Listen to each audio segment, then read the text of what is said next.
Hello everyone, আসসালামু আলাইকুম। আজকে আমরা আরো একটি মনিটর রিভিউ করব। এই মনিটরটি হচ্ছে একজন গ্রাফিক ডিজাইনার ব্যবহার করবে। তো একজন গ্রাফিক ডিজাইনারের জন্য এই মনিটরটি কেমন হবে এবং হচ্ছে এটার স্পেসিফিকেশন এবং এটার ভিতরে কম্পোনেন্ট গুলো কি কি দেওয়া হয়েছে, প্রত্যেকটা বিষয় নিয়ে হচ্ছে আলোচনা থাকবে। তো এটার মডেল হচ্ছে HP M22F। তো আমরা এখন এটাকে জাস্ট আনবক্স করে ফেলবো। ওয়াও, খুব সুন্দরভাবে কিন্তু অর্গানাইজড করা।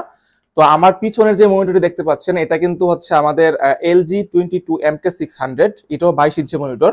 তো সেম প্রাইস এবং সেম রেঞ্জের এই মনিটরটা হচ্ছে এটা। তো এটা কিন্তু খুবই ভালো লাগছে আমার কাছে, এটার প্যাকেজিং এবং হচ্ছে যে অর্গানাইজ যে সিস্টেমটা, ওভারঅল আমার কাছে খুবই ভালো লাগছে। এবং সবচেয়ে ভালো কথা হচ্ছে এটার কেবল কোয়ালিটি কিন্তু ওটার তুলনায় অনেক বেশি ভালো মনে হচ্ছে আমার কাছে। এবং এটার মধ্যে কিন্তু দুইটা পোর্ট দেওয়া হয়েছে, একটা হচ্ছে BGA পোর্ট এবং এখানে আরো একটি পোর্ট আছে, এই যে এটা হচ্ছে HDMI পোর্ট। আর এটাই হচ্ছে অ্যাডাপ্টারটা হচ্ছে এরকম আর কি, ল্যাপটপে অ্যাডাপ্টারের মতো।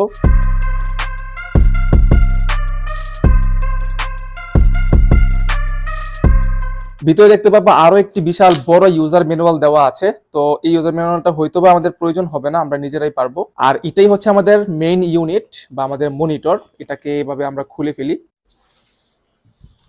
ওয়াও, দেখা যাচ্ছে খুবই ক্লিন। এটা যে বেজেল গুলা খুবই চিপ এবং একদম বর্ডারলেস মনিটর। এটা প্রথম দেখাতেই খুবই ভালো লাগছে আমার কাছে।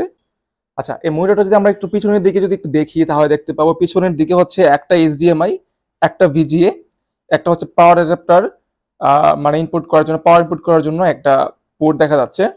এছাড়া এখানে আর কোনো কিছু দেখা যাচ্ছে না। আর একটা এসএসএল হচ্ছে এখানে একটা লক করার মতো কিছু একটা দেখা যাচ্ছে আর কি। আর নিচের দিক থেকে হচ্ছে আমরা দেখতে পাবো কিছু বাটন দেখা যাচ্ছে যেগুলো হচ্ছে ফাংশনের জন্য কাজ করবে। এদিকে একটা LED ইন্ডিকেটর দেওয়া আছে। এই হচ্ছে মনিটরের একদম ওভারভিউ, একটা পুরো একটা লুক। যেটা বলতেছিলাম, খুবই প্রফেশনাল একটি ভাইব আমরা হাতে নিয়েই পাচ্ছি আর কি। এখন আমরা পাওয়ার দিয়ে দেখবো যে এটার হচ্ছে কালার কোয়ালিটি কেমন এবং একজন গ্রাফিক ডিজাইনারের জন্য এই মনিটরটা কেমন চয়েস হতে পারে। যেহেতু এই মনিটরটা একজন গ্রাফিক ডিজাইনার ব্যবহার করবে, তাই প্রথমেই হচ্ছে আমাদেরকে শিওর হয়ে নিতে হবে যে এই মনিটরের কালার কন্ট্রাস্ট এবং কালার অ্যাকুরেসি ঠিক আছে কিনা। তার জন্য হচ্ছে আমরা একই ডিজাইন তিনটা মনিটরে বা হচ্ছে তিনটা স্ক্রিনে দেখব। তো এটা হচ্ছে আমাদের ল্যাপটপের স্ক্রিনটা একটু ফ্যাকাশে টাইপের, এটা আগে থেকে একটু প্রবলেম মনে হয়েছে আমার। তো ডিজাইনটা কিন্তু এরকম দেখাচ্ছে। আর এটা হচ্ছে আমাদের প্রাইমারি মনিটর, সেটা হচ্ছে LG22MK600। এই মনিটরটা কিন্তু ম্যাক্সিমাম ডিজাইনারদেরকে ব্যবহার করতে দেখেছি। তো আশা করি এই মনিটরের কালার কন্ট্রাস্ট নিয়ে কোনো প্রশ্ন হবে না। এটা আমাদের সদ্য সেটআপ করা HP M22F মনিটরটি। এই মনিটরের ডিজাইনটা ওপেন করার পরে আমাদের কাছে কিন্তু কালার কন্ট্রাস্টটা একটু বেশি মনে হয়েছিল, বিশেষ করে কন্ট্রাস্টটা একটু বেশি মনে হয়েছিল। তো তার জন্য কিন্তু আমরা খুব সহজে এটা ফিক্স করতে পারছি। এখন কিন্তু মনে হচ্ছে যে LG এবং হচ্ছে HPর এই মনিটরটা কিন্তু প্রায় সিমিলার টাইপ কালার দিচ্ছে।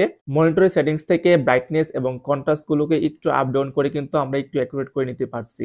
যদি আপনি বর্ডারলেস খুব সুন্দর একটি মনিটর দেখতে চান তাহলে কিন্তু এই মনিটরটা আপনার কাছে বেস্ট চয়েস হইতে পারে।